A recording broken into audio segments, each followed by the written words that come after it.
Olá, queridas irmãs, queridos irmãos. Começamos mais um programa O Espírito da Letra, analisando a obra do Espírito André Luiz através da mediunidade de Francisco Cândido Xavier. Nós estamos chegando no fim. É tão triste quando chega no fim, né? Pertinho do fim. Mas mesmo no fim nós temos tantas coisas para aprender, não é? E o mais interessante é que já se passaram 7 livros completos, o 8º é este que está se completando, mas ainda temos livros pela frente. Portanto, é ao mesmo tempo uma sensação de saudade, mas uma sensação de começo, porque depois desse nós teremos o próximo. E é muito importante o próximo, ação e reação. Você vai acompanhar com a gente daqui a algumas semanas. Mas hoje nós vamos entrar num texto muito interessante do capítulo 28, que fala sobre efeitos físicos. Eu sei que você já achou bacana aquele negócio da psicometria, não é? É, a prima da psicografia, prima da psicofonia, né? Parente longe da psicologia, essas coisas assim. E que você não imaginava que os objetos, eles guardam informação. É interessante. E que existem pessoas capacitadas mediunicamente para recolher essas informações, seja dos próprios objetos, seja das pessoas que ainda mantêm uma relação afetiva com aquele objeto. Interessante isso, não? Agora nós vamos ver um fenômeno muito particular, que na modernidade as pessoas poderiam dizer, isso daí é Photoshop, isso é invencionice, isso daí hoje o computador faz fácil. Porém, isto vem de uma época em que essas experiências se faziam e os registros eram registros mais ou menos precários, mas autênticos, não havia montagem. Até porque os que nós vamos falar e apresentar para você foram feitos por pessoas bastante corretas na maneira de agir, como uma forma de documentar o fenômeno. Mas antes de eu ficar só falando aqui, né, vamos começar no capítulo 28. Pega o texto aí, vai anotando, vai colocando as suas observações e aí você vai estar com a gente a partir de agora. Vamos lá? O capítulo 28 leva esse título, Efeitos Físicos. André Luiz começa nos explicando. Já havia soado 8 horas da noite, não é? 20 horas no relógio terrestre, quando nós entramos em um acanhado, um estreito apartamento, no qual se realizariam os trabalhos de materialização. Tanto o Hilário quanto eu não desejávamos terminar uma semana de estudos com Aulus sem observar algum serviço dessa natureza em companhia do assistente. De outra feita, em outra ocasião, nós havíamos acompanhado experiências desta ordem, registrando as nossas impressões no outro livro, o livro Missionários da Luz, que eles também comentam sobre isso. Porém, agora os ensinamentos de Aulus eram expressivos, valiosos, pelos fundamentos morais de que eles se revestiam. E eu suspirei, eu estava ansioso pelo instante de ouvi-lo discorrer sobre os fenômenos físicos que nos propunhamos analisar. Você já deve ter ouvido aquelas histórias de que vultos passavam pela casa, objetos caíam sozinho, coisas aconteciam de se deslocar, de repente desapareciam, ninguém encontrava, de repente viam as coisas que estavam ali em cima da mesa. Estes são fenômenos que muitas vezes intrigam as pessoas. E muitas pessoas consideram isso como ação do demônio, ação do capeta, né? Fazendo com que elas fiquem irritadas ou elas fiquem perdidas.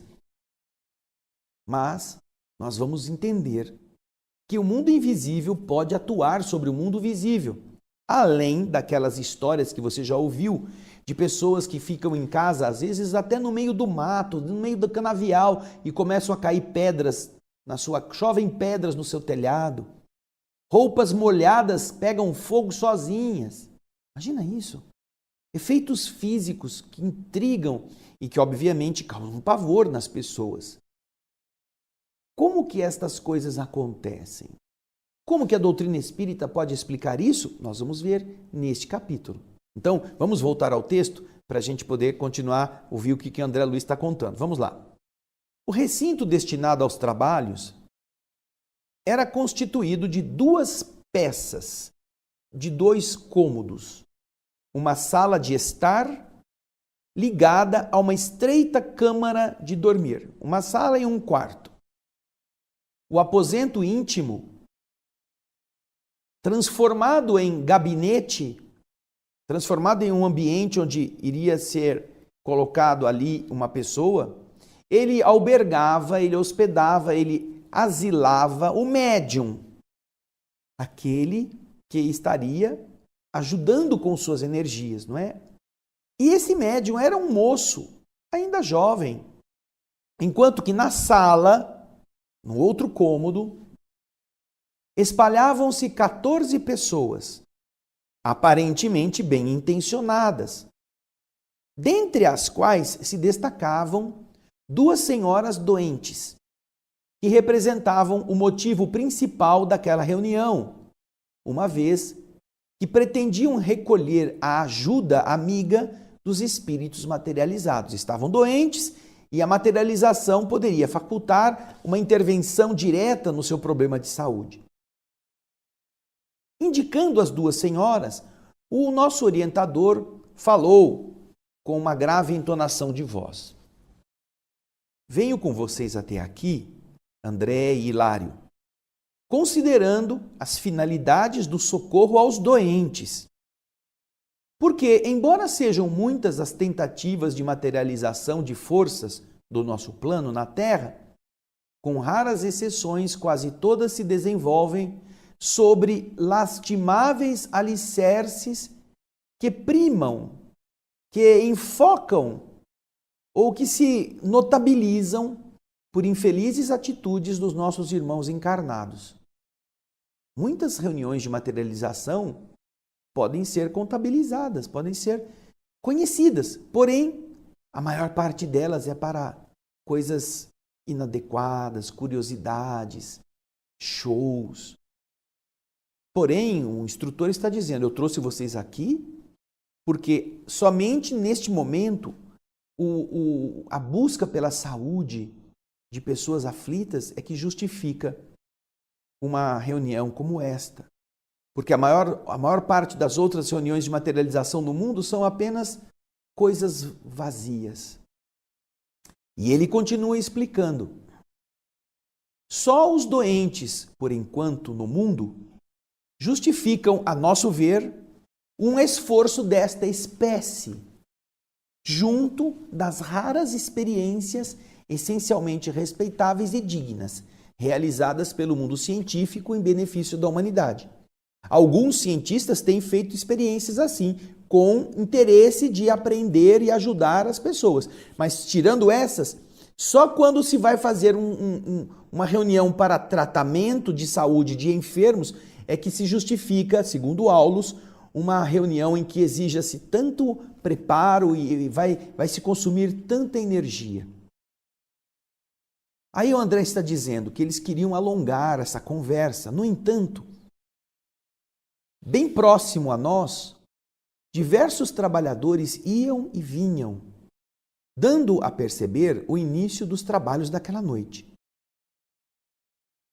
Olha só como é necessário ter cuidados especiais para que uma reunião de materialização aconteça. Primeiro, você já viu ele falando que as pessoas estavam ali aparentemente bem intencionadas. Todas as pessoas que vão com más intenções ou com leviandades na mente são obstáculos a que aquela reunião possa terminar bem. Então, você vai ver agora os cuidados que o mundo espiritual tem com a higienização do ambiente. É o que o André Luiz está falando. Veja só o texto. A higienização se processava ativa. O serviço reclamava cuidado. Segundo nós havíamos observado ali, em outras ocasiões, aqui, num lado, surgiam aparelhos dedicados, ou aparelhos delicados, não é? Para a emissão de raios curativos. Mais além, havia aqueles aparelhos que efetuavam a ionização dos ambientes com efeitos bactericidas. Você vai ver a imagem do projeto Imagem que mostra esta cena. Você vê o ambiente e aí você pode ver os aparelhos. Espíritos estão manipulando aparelhos. Estes aparelhos têm uma finalidade específica. Alguns são referentes à emissão de raios curativos. Emissão materializando nas pessoas doentes aquilo que elas poderiam melhorar. Outros, e esse, por exemplo, nessa imagem, você está vendo, ele está em cima da maca. Tem os médicos os espirituais com aquele aparelho que está ali. Agora, acima à esquerda, você vê um outro aparelho. Segundo o André Luiz está explicando, tem a finalidade de ionização dos efeitos, com efeitos bactericidas para matar germes e bactérias que possam atacar as energias que estariam sendo ali emitidas. Olha só, ionização do ambiente, efeitos bactericidas. Que interessante, não? Continua o texto, André Luiz vai continuar explicando. Alguns encarnados, como costuma acontecer normalmente, não levavam a sério as responsabilidades do assunto e traziam com eles, os que estavam ali, dos 14, né, emanações tóxicas, que eram provenientes do abuso de nicotina, da carne e dos aperitivos, além das formas de pensamento menos adequadas à tarefa que o grupo deveria realizar. Estando atento ao estudo, Aulus nos recomendou que centralizássemos a atenção no gabinete do médium. Volta na imagem do projeto Imagem, que eu gostaria de comentar uma coisa interessante. Você viu que na descrição, André Luiz fala que o local era composto de uma sala de estar onde estavam as pessoas e um quarto onde estava um médium, um rapaz que estava dedicado a doar energia. É claro que se o interesse é mostrar a imagem, é claro que não poderíamos ter uma imagem no projeto Imagem com as duas coisas sendo vistas ao mesmo tempo, a não ser que você tivesse como ver através das paredes. E é por isso que, obedecendo ao desejo de ilustrar mais do que ser tão fiel rigorosamente ao texto, é que o artista fez esta colocação. Em vez de colocar paredes, fechando o quarto, o local em que o médium está deitado, ele está separado dos que estão assistindo à reunião. Então você vê que há um gradil que está envolvendo. E esse gradil, inclusive, depois você vai ver em outras imagens, ele também é uma forma de garantia de idoneidade. Uma vez que os médiums, que são doadores da energia que vai ser usada, poderiam ser acusados de fraude, de sair dali, porque muitas vezes o que aparece no momento da materialização não são espíritos desconhecidos. Muitas vezes o que aparece logo de cara é o próprio médium materializado. Então as pessoas que estão do lado de fora, vendo, vão dizer, nossa, mas o cara saiu de lá e veio aqui, passou um pouco de talco e veio aqui se exibir. Mas não, ele está preso, ele está num outro lugar, está contido, ele não pode sair. E você vê aí essa representação através daquela grade que cerca o local em que o médium está deitado para fazer o trabalho acontecer. André Luiz está dizendo que algumas pessoas que tinham ido lá não tinham se preparado corretamente. Então estavam emitindo muitos tóxicos através da respiração, através do suor, do odor, das coisas que a pessoa come e que produzem efeitos ou toxinas, o álcool ou carne, elas são mais pesados. Então agora ele pediu que a gente prestasse atenção no médium. Então André está dizendo, ao redor do médium, laboriosa atividade seguia. Dezenas de entidades bem comandadas e demonstrando as melhores noções de disciplina, estavam se articulando no ambiente, tanto da sala quanto do local em que o médium estava, para esse esforço preparatório. O médium, que é o instrumento medianímico, já havia recebido eficiente amparo no campo orgânico. O que os espíritos fazem com o médium? Aceleram a digestão para que não haja nada no seu estômago, a circulação para agir de forma tonicizando todo o corpo. E tanto a estas duas áreas, quanto também na questão dos intestinos, as vísceras, já estavam solucionados estes pontos nevrálgicos neste processo. Nós vamos dispensar, diz André, de um maior rigor de descrição, porque nas outras páginas que nós já vimos escrito, diz André, no livro Missionários da Luz, a materialização, de acordo com as nossas possibilidades de expressão, já havia merecido um exame meticuloso no que diz respeito às substâncias, às combinações, associações, recursos e movimentos do plano espiritual. Agora, neste capítulo, nos interessava a mediunidade em si mesma. Nós desejávamos, o nosso intento era de analisar o comportamento da mediunidade em suas relações com o ambiente e com as pessoas. E para isso, a nosso parecer, segundo nós observamos, nenhuma ocasião melhor do que aquela em que dispunhamos da colaboração segura de um amigo competente, que era o Aulus, competente e devotado, como era o instrutor que nos acompanhava sempre prestativo. Bom, agora ele vai começar a descrever o início da reunião. Terminada essa parte preparatória, foi apagada a luz elétrica e pronunciada a oração de início. Feito isso, aquele agrupamento, como de costume, passou a entoar hinos evangélicos, cânticos. Por quê? Para um pouquinho. É complicado quando você está num ambiente onde há mais pessoas, você controlar, pura e simplesmente pedindo a elas que permaneçam com o pensamento elevado. Porque o pensamento, as pessoas têm muito mau hábito mental. Raramente elas conseguem segurar o pensamento numa única coisa por muito tempo. Alguns minutos ou segundos depois que ela começa a pensar, o pensamento vai devagar para outras áreas.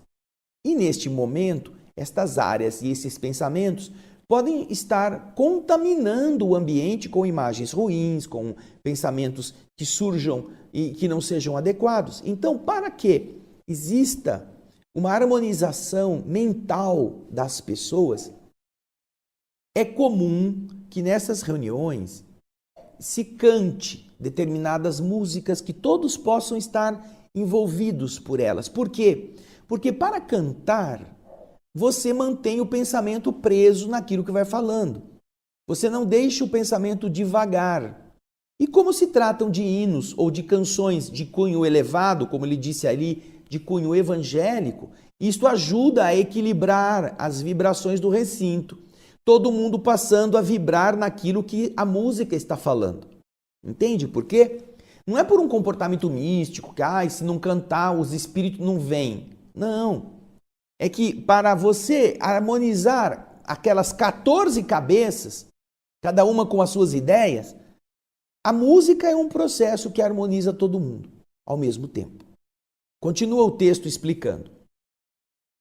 Colaboradores desencarnados extraíam forças de pessoas e coisas da sala, inclusive da natureza que estava em volta, que unidas aos elementos da nossa esfera, transformavam o quartinho onde estava o médium em precioso e complicado laboratório.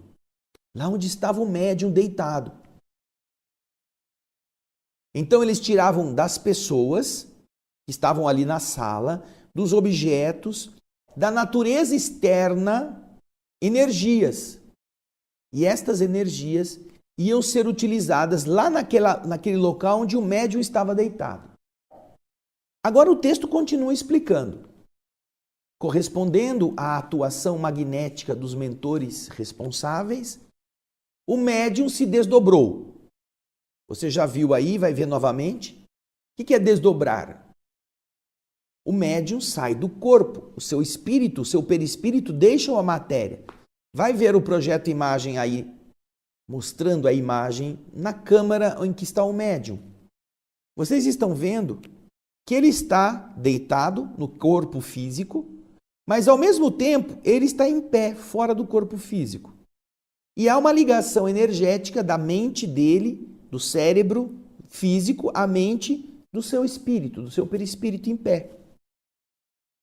Esta é a ligação que todos nós temos quando vamos dormir. Nós nos afastamos. Nós então, na linguagem espírita, nós nos desdobramos.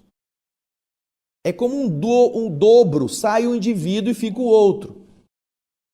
E quando isso aconteceu com o médium, o André Luiz continua explicando, mas você vai continuar vendo a imagem. Ao afastar-se, não é, do corpo físico de modo tão perfeito que ali mais se parecia que o médium tinha desencarnado, porque o corpo físico permanecia no leito como se fosse um casulo de carne largado e inerte. Então o perispírito se desdobrou, o corpo ficou na cama e André Luiz diz, nossa, parece que o cara está morto. E agora ele continua explicando por quê. O corpo físico, assim prostrado, sob o domínio dos técnicos do nosso plano, começou a expelir aquilo que é conhecido como ectoplasma. Como se fosse uma pasta flexível, parecido com uma geleia viscosa e semilíquida. Ele começou a expelir isso através de todos os poros e com mais abundância pelos orifícios naturais, particularmente da boca, das narinas, dos ouvidos, com elevada porcentagem que também se exteriorizava do tórax e das extremidades dos dedos. Vocês estão vendo isso na imagem, no desenho do projeto imagem. A substância, caracterizada por um cheiro muito especial, que não conseguimos descrever, ela escorria em movimentos como se fossem de répteis, né? Aqueles movimentos rastejantes, e se acumulavam na parte inferior do organismo mediúnico, onde apresentava o aspecto de grande massa protoplásmica.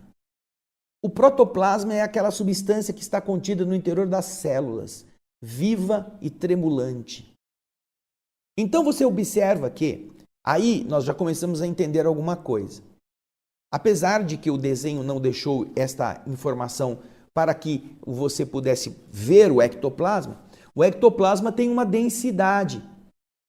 Todas as vezes que uma pessoa produz o ectoplasma em uma reunião como esta, a tendência do ectoplasma é projetar-se para baixo, porque ele tem um peso específico. Ele é matéria. E está submetido às leis físicas, que atraem os corpos na matéria, os corpos densos. Por isso que ele disse, e você vai ver de novo o texto um pouquinho antes, que essa massa se concentrava na região abaixo do corpo do médium. Esta maneira de agir do protoplasma, do ectoplasma, demonstra isto. Agora, é claro, se você vê a imagem novamente, como está desenhado no projeto imagem, você está vendo que foi concentrado em cima dele, como se tivesse vapor, mas não é. É porque se pusesse embaixo da cama, ninguém ia ver. Porém, você vai ver imagens depois em que você percebe que o ectoplasma ele tende a ir para baixo. E eles chamam de movimentos reptilianos, não tem nada a ver com ET reptiliano, que você pode pensar, então é coisa de ET. Não, não é. Os movimentos de reptilianos são aqueles movimentos meio assim ondulados, não é? Como se fosse, sabe, cobra que anda assim, né? É um réptil ou um lagarto que anda se arrastando. É mais ou menos isso que André Luiz compara ao movimento de escorregar, sai do ouvido, sai da boca e vai indo para se acumular em determinada parte inferior do organismo do médium.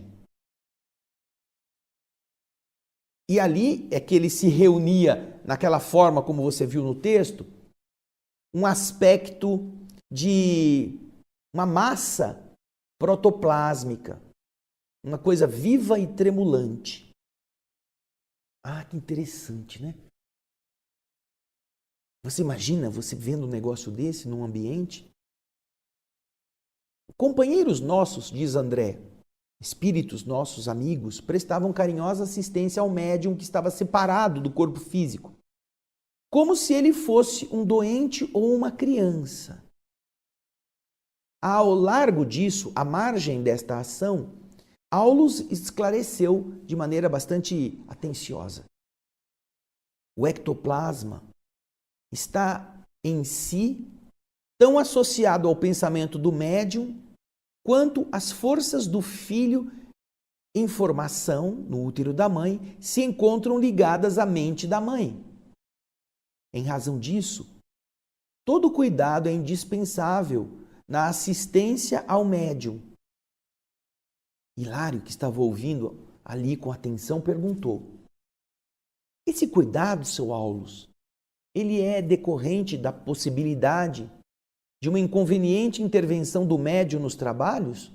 O médium, a mente do médium, pode começar a pensar coisas que não são boas e isso pode interferir nos trabalhos? E Aulus confirmou: é isso mesmo, Hilário. Se nós pudéssemos contar com mais ampla educação do médium, por certo, nós teríamos que ter menos receio, uma vez que a própria individualidade do servidor colaboraria junto de nós, nos evitando preocupações e contratempos prováveis. A materialização de criaturas e objetos do nosso plano, para ser mais perfeita, exige mais segura desmaterialização do médium e dos companheiros encarnados que o assistem. Por quê? Por mais que nos consagremos aos trabalhos desta ordem, nós estamos subordinados à cooperação, à ajuda, ao material que os amigos terrestres nos fornecem, assim como a água, por mais pura que seja, permanece submetida às qualidades felizes ou infelizes do canal por onde se escoa. E então Hilário, meditando na resposta, disse: quer dizer então que isso nos deixa entrever que o pensamento do médium pode influir nas formas materializadas, mesmo quando essas formas se encontrem sob rigoroso controle dos nossos amigos da esfera espiritual? Sim, disse o assistente. Ainda quando o médium não consiga dominá-las de todo, pode o médium perturbar a formação e a projeção dessas imagens, nos prejudicando, portanto, o serviço.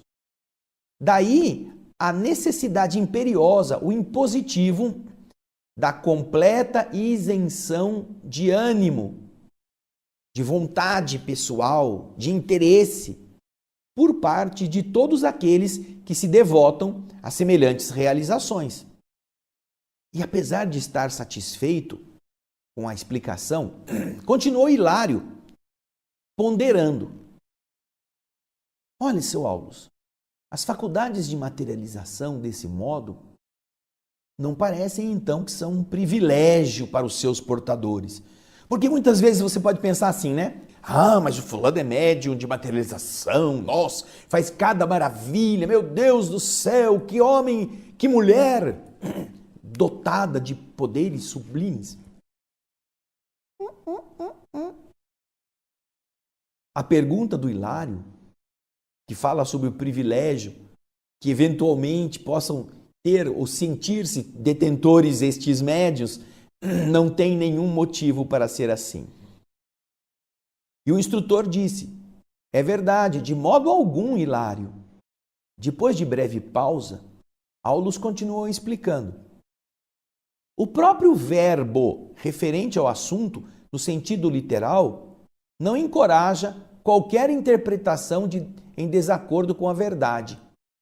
Materializar significa dar corpo, corporificar.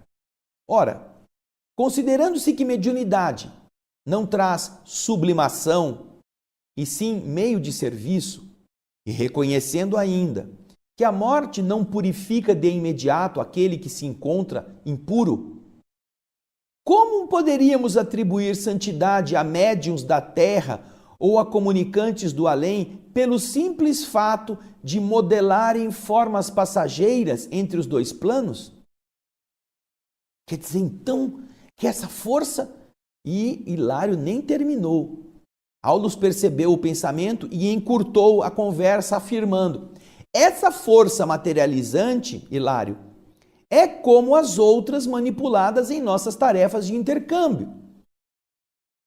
Não depende do caráter e das qualidades morais daqueles que a possuem, constituindo emanações do mundo psicofísico, das quais o citoplasma é uma das fontes de origem. Em alguns raros indivíduos, encontramos semelhante energia com mais alta porcentagem de exteriorização. Contudo, sabemos que ela será, de futuro, mais abundante e mais facilmente abordável, quando a coletividade humana atingir mais elevado grau de maturidade, de maturação. E então ele disse, então quer dizer que até lá...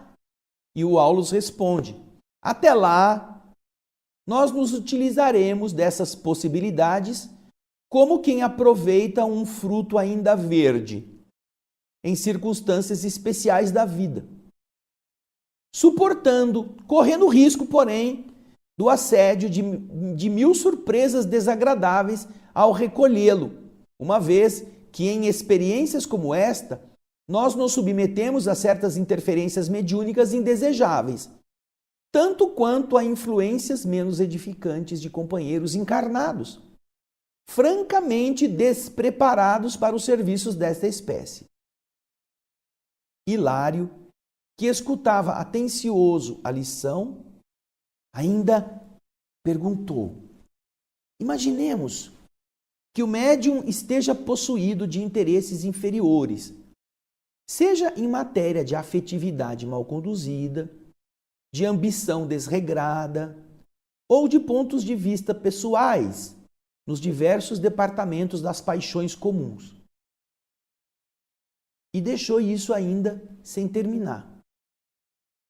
Mas, depois de ter feito esse pequeno intervalo, ele perguntou: se o médium estiver nessa posição, ele poderá influir nos fenômenos de materialização? E Aulus respondeu: sem dúvida alguma, Hilário. Consciente ou inconscientemente, mesmo sem querer. E então ele vai e volta a perguntar: e os amigos do grupo, esses que estão aqui fora, na sala ao lado, se estiverem carregados de propósitos malsãos, conseguem perturbar o trabalho? Certamente, Hilário. Ora, se o negócio é desse jeito, então, por que a gente se sujeita a esses fatores incapazes de ajudar? Por quê? Por que nos permitimos que essas pessoas venham e apareçam aqui? Os olhos do assistente brilharam expressivos. E então, fazendo um carinho no meu colega, Aulus disse com sensatez: Hilário, não chame eles de fatores incapazes. Vamos chamá-los de fatores incipientes, fatores principiantes. Vamos começar a pensar da seguinte forma, usando este símbolo. Vamos simbolizar a necessidade como a sede escaldante. E a mediunidade imperfeita ou mal comandada como sendo a água menos limpa. Como falta o líquido puro, nós não podemos hesitar. Vamos nos utilizar da água nas condições em que a encontramos. E em seguida, o que fazer? Vamos ter paciência com a fonte, limpando-a, purificando-a pouco a pouco, fazendo com que aquela corrente poluída possa melhorar. A mediunidade sublimada, através de instrumentos dignos e conscientes no mandato que lhe corresponde, é algo de eterno e divino que a humanidade está edificando. Porém, isso não é obra de afobação, de apressuração, não é obra de imediatismo. A improvisação não é alicerce para os santuários da sabedoria e do amor que desafiam o tempo. Não é alguma coisa que se espere assim, de um dia para a noite. Estas pessoas que estão ali, tanto quanto o médium, são aquele fluxo de água que tem um pouco de impureza, mas se você está precisando beber, é melhor você tomar uma água turva do que você não tomar a água. E depois que você sacia a sede, você arruma um jeito de ir purificar esta água até que ela fique mais cristalina. Então, é também uma forma de aprender, é um aprendizado que acontece com as pessoas quando estão também passando por isso. Através do contato com a espiritualidade, de entender as necessidades que são profundamente santificantes para quem deseja fazer parte de trabalhos assim, apesar de que todos nós somos espíritos impuros, somos espíritos cheios de defeitos. Mas se mesmo assim existem reuniões em que os objetos e os espíritos se materializam, é porque minimamente se conseguiu esse efeito, não é mesmo? Agora, como nós queremos que você tenha mais tempo para pensar sobre esse capítulo, nós vamos fazer o capítulo em 2 programas. E eu vou aproveitar esses minutos que nos restam, porque eu quero mostrar para você, se por aqui nós até agora vimos os desenhos, não é? As representações artísticas do Projeto Imagem, eu quero mostrar para vocês algumas fotos, e nós vamos mostrar mais fotos no próximo programa, de eventos dessa natureza que foram testificados, foram presenciados, foram filmados, fotografados ao seu tempo, com vários médiuns que tinham este potencial. Então, você vai começar a ver a primeira imagem. Nós vamos ver, ali está a fotografia, isto mais ou menos na década de 50 ou 60 do século passado. Vocês estão vendo que um médium chamado Feitosa está dentro de uma cabine de metal que está lacrada com cadeado. Ele tem as mãos amarradas, os pés amarrados, e ele está liberando da boca ectoplasma. E ali, ao lado, em pé, está sendo observado por um médico que está estudando este fenômeno. Isto aconteceu em Uberaba, em Minas Gerais. Eu não sei se vai ser possível, sem perdermos a qualidade, de fazermos um zoom na proximidade da boca, do peito do médium. Mas se isso for possível, você vai ver essa matéria ectoplásmica sendo expulsa, sendo sacada da boca, e você pode ver que ela se projeta para baixo, porque ela tem um peso específico e ela se submete a essa queda natural. Então vocês estão vendo uma fotografia. Podem ver à direita, vocês estão vendo uma mesinha onde há um toca-disco. Em outras fotos que você verá logo a seguir, você verá outros detalhes. Vamos então para esta outra foto. Aí você vê à esquerda o médico que está analisando o que está acontecendo dentro da cabine. E agora você vê com mais exatidão o ectoplasma que vai saindo da boca do médium Feitosa. É o mesmo ambiente, é a mesma sala. E você vê que existem pessoas que estão tirando fotografias. Isso aconteceu também em Uberaba. Vamos à próxima foto. Essa é a médium, inclusive aqui de Campinas. A médium Otília Diogo. E você vê que nesse mesmo lugar está a médium com os pés amarrados com fitas de couro na cadeira, com as duas mãos presas, atadas uma à outra. Ela agora está sentada no interior onde estava o médium Feitosa. Ali à direita você vê o toca-disco antigo e embaixo você vê dois baldes, um com água fria, e o outro com parafina. Porque nestas reuniões os espíritos podem utilizar-se desse material, a parafina derretida, que eles mergulham a mão materializada e depois esfriam imediatamente no balde com a água fria. E a parafina endurece imediatamente. E isto fica com uma luva que o mundo espiritual produz nas reuniões. Vocês estão vendo aí o mesmo lugar. A médium está lá dentro, olha, com a mão amarrada, está com a cabeça caída de lado e você vê que do seu ouvido e da sua boca uma matéria esbranquiçada começa a ser expelida. E ela tem essa tendência de ir para baixo. Podem ver ali. Este é o ectoplasma que em algumas reuniões de materialização, já nesta pequena porção, os espíritos começam a materializar rostos. Começam a aparecer imagens de faces nesse aglomerado, como se fosse um monte de algodãozinho, que não tem a forma de algodão, mas é branco como tal, mas onde o espírito pode, vamos dizer, imprimir aquilo que a sua mente está desejando para fazer a identificação daquele que está se manifestando. E aí você vê agora o médium Feitosa, que também está com as mãos amarradas, presas com o cadeado. Você vê o ectoplasma que vai sendo expelido e duas luvas materializadas no seu colo. Tá vendo ali?